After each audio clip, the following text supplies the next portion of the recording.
Holiday History, Day of the Dead, by Claudia Oviedo. Chapter 1, Celebrating the Dead. Thousands of years ago, many people lived in what is now Mexico. The Aztecs were one group who lived here. Tenochtitlan was the center of their empire. The Aztecs believed death was part of the cycle of life. They celebrated it. Skulls were symbols of death. They put out food, water, and tools for the dead. Why? They believed these helped souls on their journey to the land of the dead. This was their final resting place. At this time, many people in Spain were Catholic. On November 1st, they celebrated saints on All Saints' Day. On November 2nd, they celebrated the dead on All Souls' Day. They visited graves. People brought drinks, bread, flowers, and candles. In the 1500s, Spanish conquerors came to Mexico. Catholic and Aztec traditions mixed. This is how Day of the Dead formed. This holiday is celebrated on November 1st and 2nd. Families and friends gather. They invite the souls of loved ones who have died to visit the land of the living. It is a celebration. What do you think? Day of the Dead combines traditions from different cultures. What traditions do you practice? Do you know what cultures they come from? Chapter 2, Day of the Dead Traditions. Day of the Dead is a colorful holiday. Yellow, orange, red, purple, pink, white, and black are common. Skulls are still an important symbol. People decorate sugar skulls. They are made from sugar. Skeletons are another common symbol. The most famous is La Catrina. She wears a fancy hat. People dress up like her for parades and festivals. People decorate with papel picado. These paper banners are colorful. They have detailed patterns.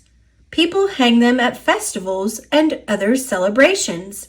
They also place them on altars. Did you know? Marigolds are another symbol of this holiday. The smell helps souls find their way back to the land of the living. People also make these flowers out of paper. People visit cemeteries. They tell stories. They clean up graves.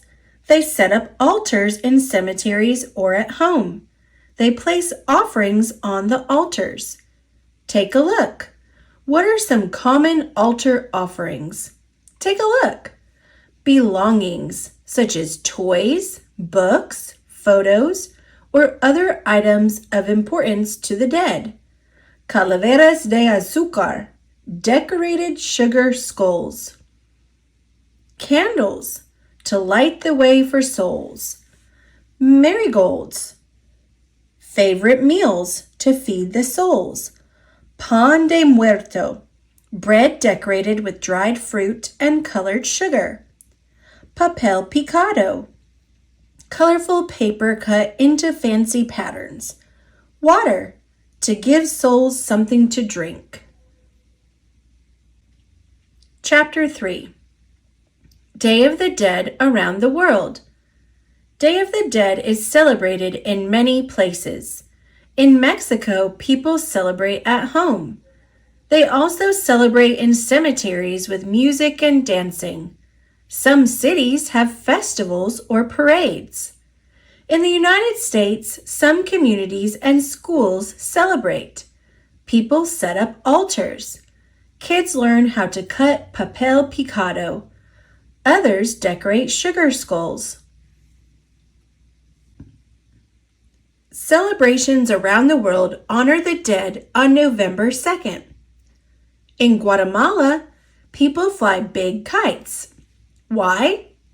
These are thought to scare away bad spirits. In El Salvador, people dress up as characters from myths. Day of the Dead is more popular than ever.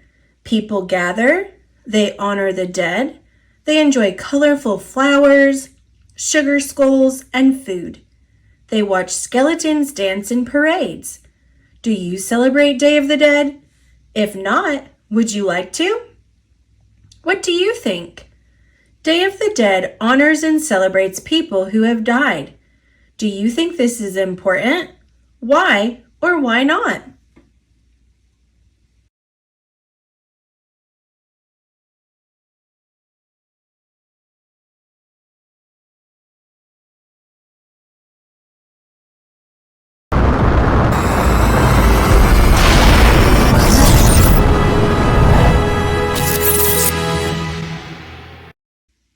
A gift for Abuelita, celebrating the Day of the Dead. By Nancy Lewin, illustrated by Robert Chapman.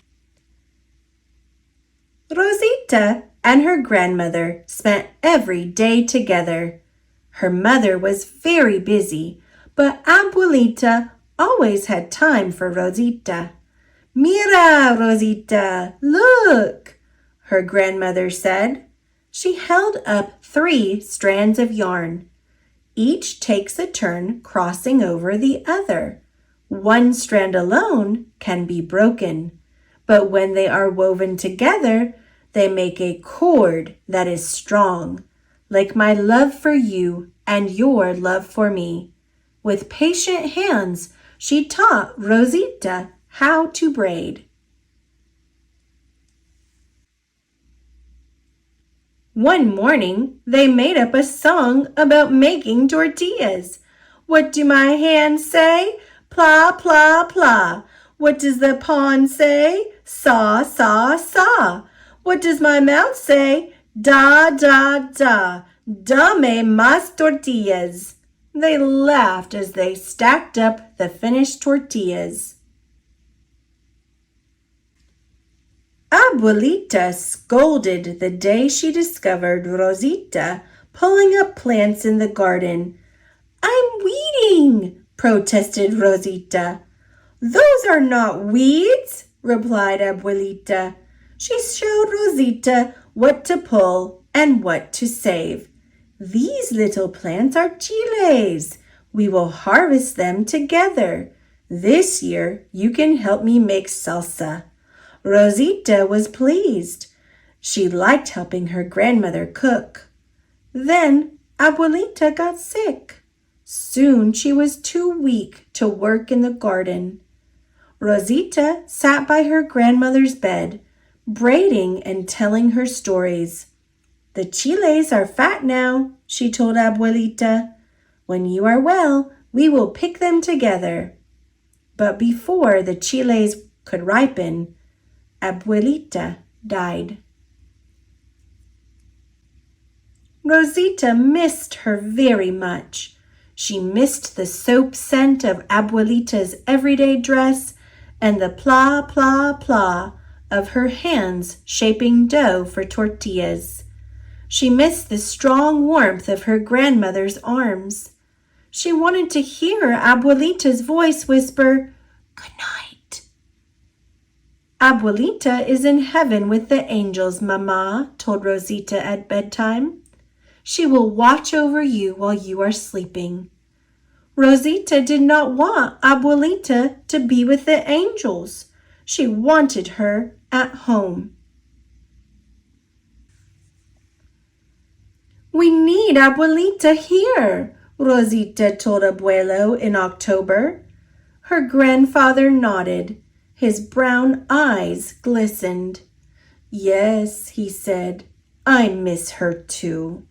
You can show Abuelita how much you miss her, mija. Make her a gift for when she visits us on the Day of the Dead. On the Day of the Dead, families remember the people they love who have died.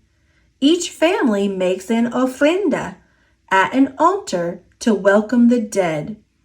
Everybody makes gifts for the altar. But what can I make?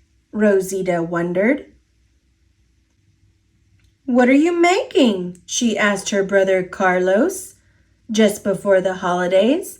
Is it a gift for the altar?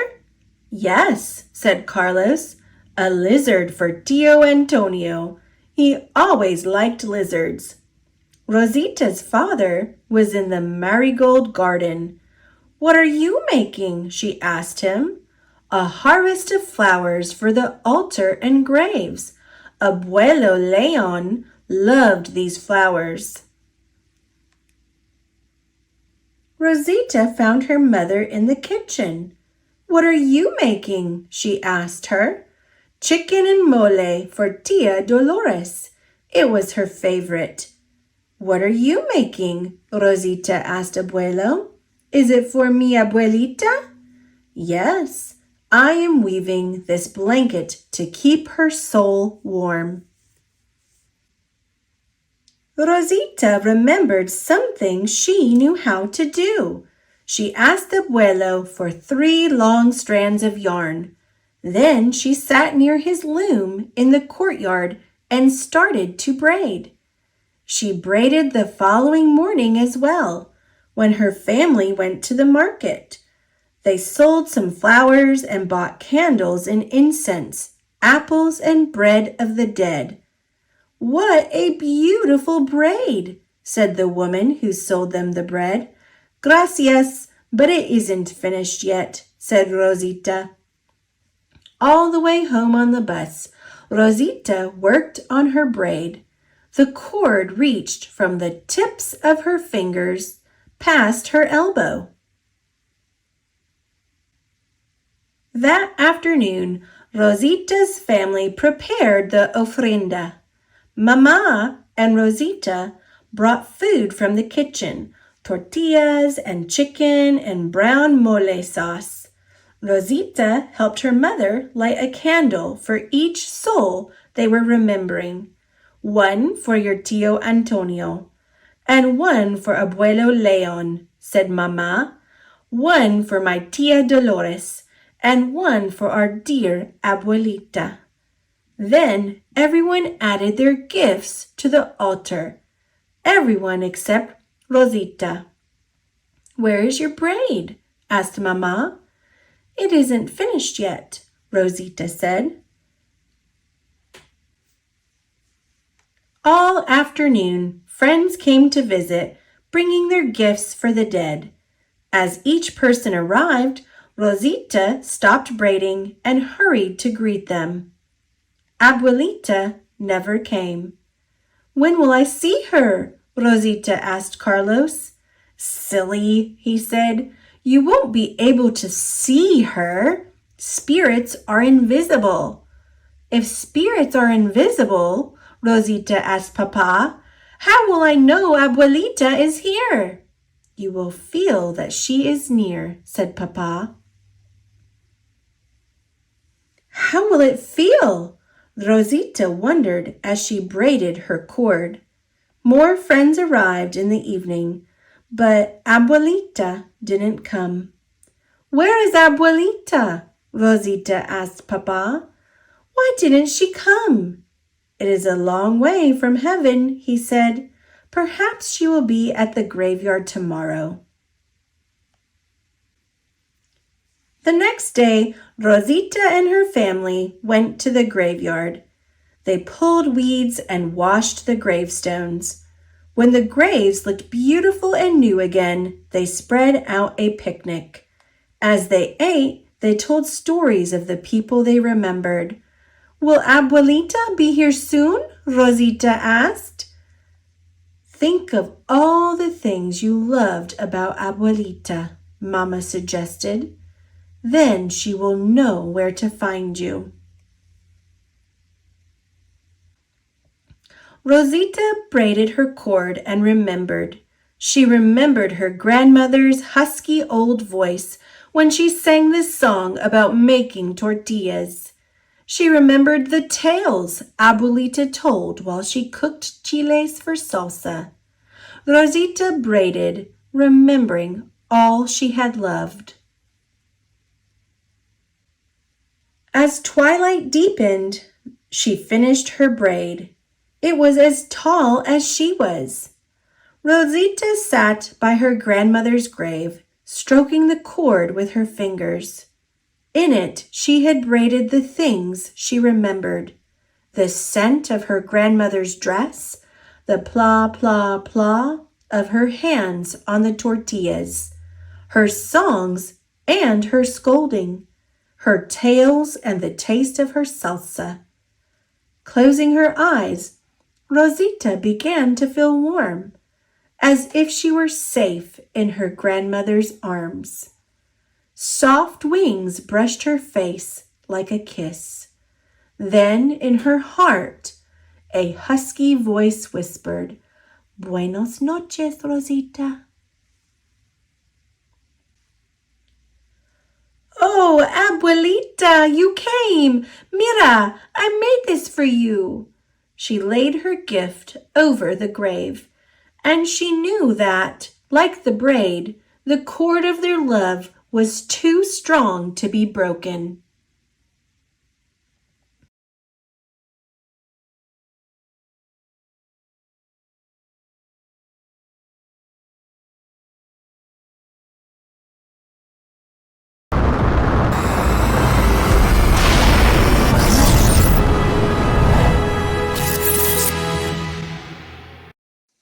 The Dead Family Diaz by P.J. Bracegirdle, pictures by Polly Bernatine. Morning came as the dead sun chased off the dead moon. All across the land of the dead, everyone's spirits were high. "Rise and shine, sleepy skulls," Mrs. Diaz called. "Breakfast is getting cold." "Huevos muertos," cheered Estrellita. "Yum!" Angelito looked at his plate miserably. Today was the Day of the Dead, when his family would walk among the living, and Angelito was feeling scared. "Did I tell you how the living have big red tongues and bulging eyes?" his sister jabbered. "And if you touch one, they feel all hot and squishy." "Ew!" gasped Angelito, turning whiter than ever. Mrs. Diaz hushed her daughter. "The living are our friends," she said, "and this is the one time each year everyone gets together to celebrate."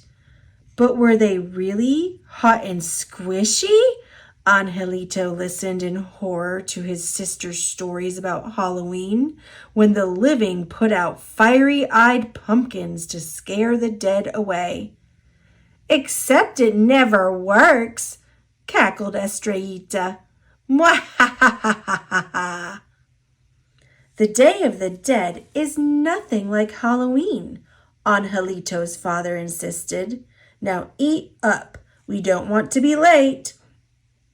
Angelito fed his breakfast to Dante while Estrellita chomped away. Finally, the family piled into the car. "I told you we should have left earlier," Mr. Diaz grumbled. "Just look at this traffic." Nearby, a large crowd was waiting for the elevator to the land of the living, and the dead were getting restless. "Quit pushing, numbskull! Tell it to the zombies at the back!" Jostled and shoved, the Diaz family squeezed into a packed elevator. Up and up they went, until, ding, the doors finally opened. "Welcome to the land of the living," a booming voice shouted. Pushed into the bright world beyond, Angelito froze.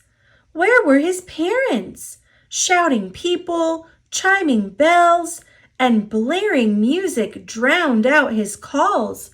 He darted through the crowd, searching, but his family was nowhere to be found. Finally, Angelito arrived at a quiet square.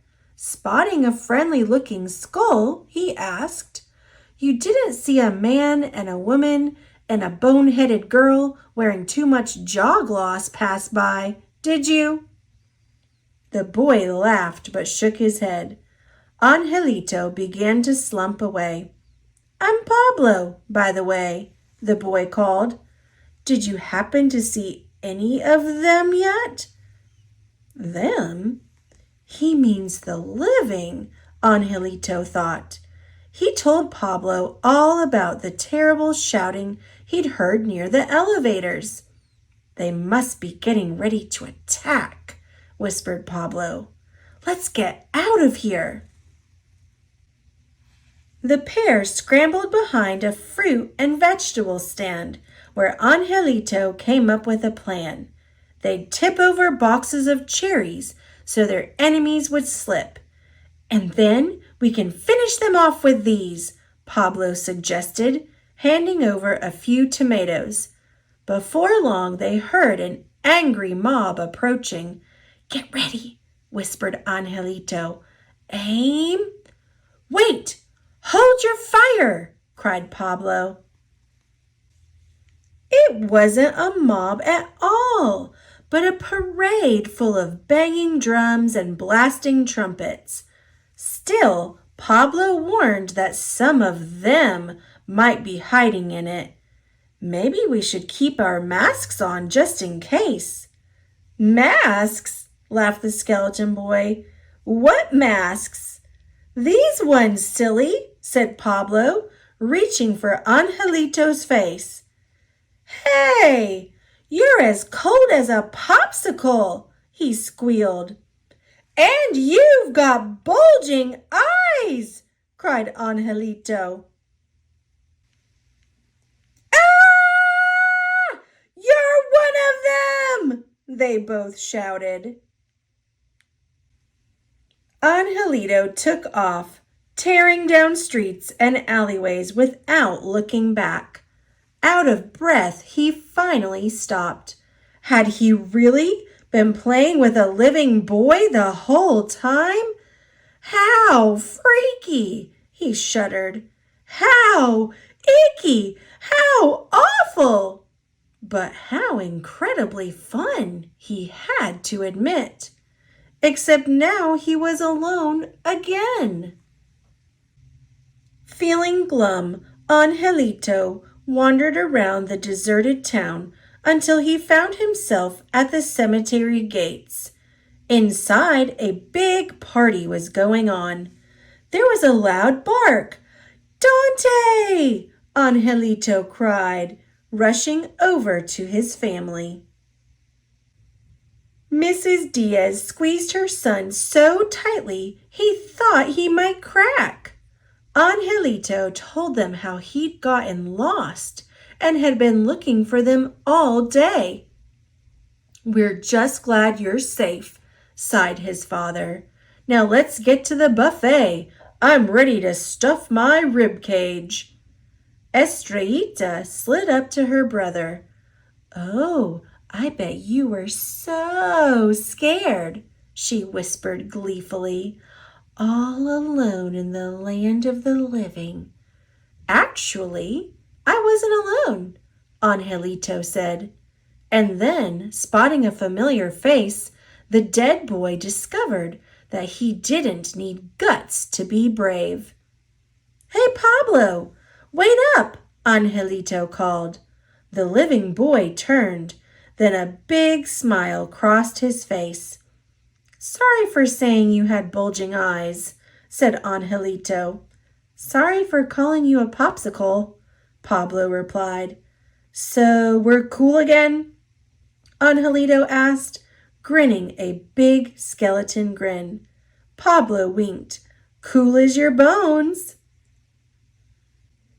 Angelito told Pablo all the things Estrellita had said to make him scared of the living. She's okay mostly, he admitted, but sometimes she can be a real knucklebone. Maybe she just needs to meet a real living boy up close, Pablo said. Mwahahaha!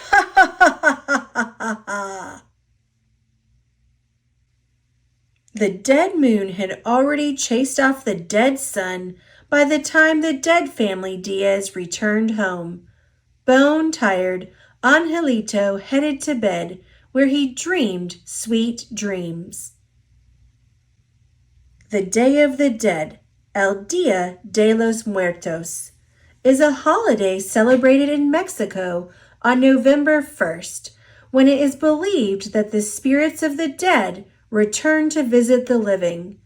Though it is always sad when people die, the Day of the Dead is a happy holiday, a time for people to remember and appreciate friends and relatives who have passed on.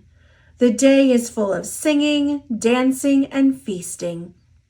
Special displays, known as altars, are made to welcome these beloved souls into the homes of their living family, with food laid out for the spirits to enjoy when they visit.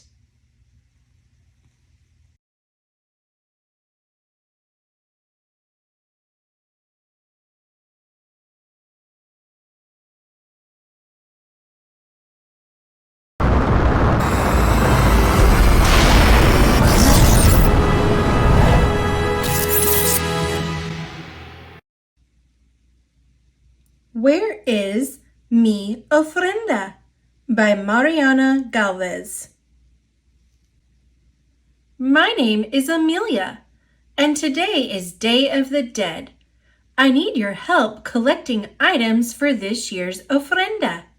Are you ready to help me find all we need to place on our altar? Is the red picture frame hanging on the wall? Can you look to see if the orange cempasúchil is planted in the garden? Are the yellow candles on the stand at the marketplace? Did you find the stack of Mom's favorite green books on the floor? Are the blue plates with food on top of the dining table? Is the purple copal incense hidden behind the plant? Yummy! Have you set your sights on the brown pan de muerto on the counter? Is Dad decorating the white sugar skulls? Is the rainbow papel picado hanging from the tree? We did it! We've gathered all items and placed them on the altar. Our ofrenda is the perfect way to honor and remember our dearly departed, today and always. Frames. Framed photos are magical keys that unlock the passageway for spirits to visit on Dia de Muertos. These photos are placed in premier spots on each altar. Cempasúchil. With their beautiful color and unique aroma, cempasúchil attracts souls to their altars. Their petals can also be scattered on the ground to make a path for souls to follow. Candles. The warm glow of candles provides loved ones with a heartwarming welcome home. Books, personal item. Personal items such as books and other mementos are placed on the altars to honor the hobbies and activities loved ones once cherished. Talavera plates, food and water. When spirits arrive at their altars after long journeys, they are welcomed with water and their favorite meals. Copal incense. Copal incense, derived from a native tree in Mexico, guides souls with the lovely scent of home back to their altars. Pan de muerto. Pan de muerto a traditional pan dulce baked for the celebration of Dia de Muertos, serves as a symbol of the departed and an offering to the spirits. Sugar skulls. Sugar skulls, brightly colored, symbolize the sweetness of life and are displayed on altars to represent the celebrated souls. Papel picado, celebration. The vibrant colors and delicate imagery of papel picado symbolizes the fragility of life and creates a pathway for souls to journey through. Altar.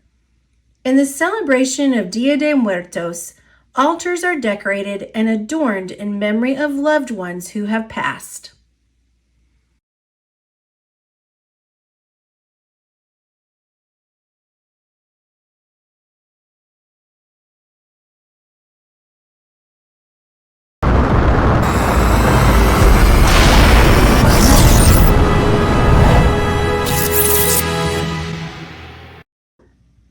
Calavera Abecedario, A Day of the Dead Alphabet Book by Jeanette Winter. On a rooftop patio in Mexico City, the calaveras come to life. Like his father before him, Don Pedro makes skeletons for the fiesta of El Dia de los Muertos. Enrique, Felipe, and Miguel help their father make the calaveras with torn pieces of brown paper and wheat paste. Don Pedro wraps paste-covered paper around bamboo. Enrique, Felipe, and Miguel press paste-covered paper into molds. The sun dries the paper. Then Don Pedro and his sons fasten the pieces together with more paper and paste. The calaveras are coming to life. Doña Adela snips hair from Gato's bushy tail and makes brushes to paint the calaveras. The years pile on top of one another. Before long, the sons are fathers. Now Leonardo, Ricardo, and David help Enrique, Felipe, and Miguel. And they all help Don Pedro make the calaveras. The fiesta is coming soon. Fathers and sons and grandsons work into the night. The calaveras must be ready to dance on El Dia de los Muertos. At dawn on Fiesta Day, the calaveras go to market, and among the marigolds, candles, and sugar skulls, the dance begins. A is for Ángel. B is for Bruja. C is for Candelera. D is for Doctor. E is for Enfermera. F is for Fotógrafo. G is for Granjero. H is for Huevera. I is for Ilustradora. J is for Jardinero. K is for Calo. L is for Limonera, Limera. M is for Mariachi. N is for Novio, Novia. O is for Organolero.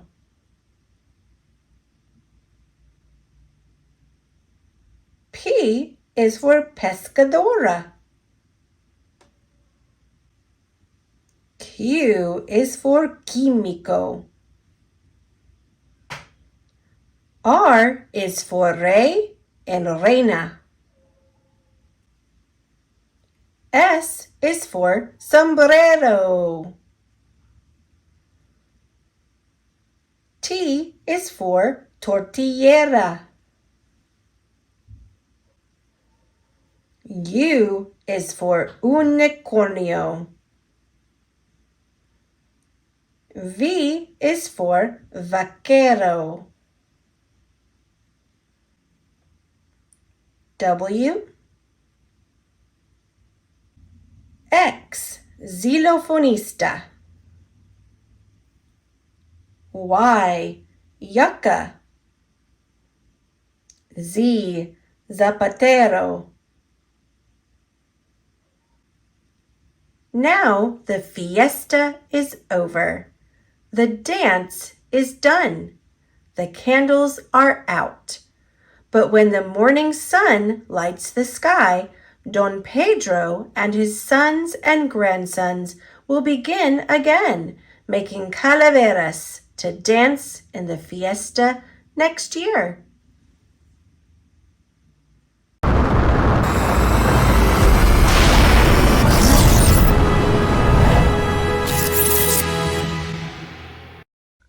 Little Skeletons Countdown to Midnight by Susie Hamarillo. When the old clock strikes the hour of 1, out of the tomb a skeletito's roomba. Toomba laka toomba laka toomba tomb, a toomba laka toomba la. When the old clock strikes the hour of 2, 2 skeletitos eat up their food. Toomba laka toomba tomb, a toomba laka toomba la. When the old clock strikes the hour of 3, 3 skeletitos backwards flee. Toomba laka toomba tomb, a toomba laka toomba la. When the old clock strikes the hour of 4, 4 skeletitos go out the door. Toomba laka toomba tomb, a toomba laka toomba la.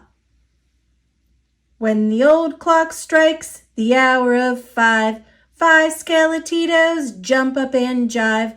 Toomba laka toomba tomb, a toomba laka toomba la. When the old clock strikes the hour of 6, 6 skeletitos get a chest fix. Toomba laka toomba tomb, a toomba laka toomba la. When the old clock strikes the hour of 7, 7 skeletitos rocket up to heaven. Toomba laka toomba tomb, a toomba laka toomba la. When the old clock strikes the hour of 8, 8 skeletitos eat up some cake. Toomba laka toomba tomb, a toomba laka toomba la. When the old clock strikes the hour of 9, 9 skeletitos shake up their spine. Toomba laka toomba tomb, a toomba laka toomba la. When the old clock strikes the hour of 10, 10 skeletitos go to sleep again. Toomba laka toomba tomb, a toomba laka toomba la. When the old clock strikes the hour of 11, 11 skeletitos march in a procession. Toomba laka toomba tomb, a toomba laka toomba la. When the old clock strikes the hour of 12, 12 skeletitos dance by themselves. Toomba laka toomba tomb, a toomba laka toomba la.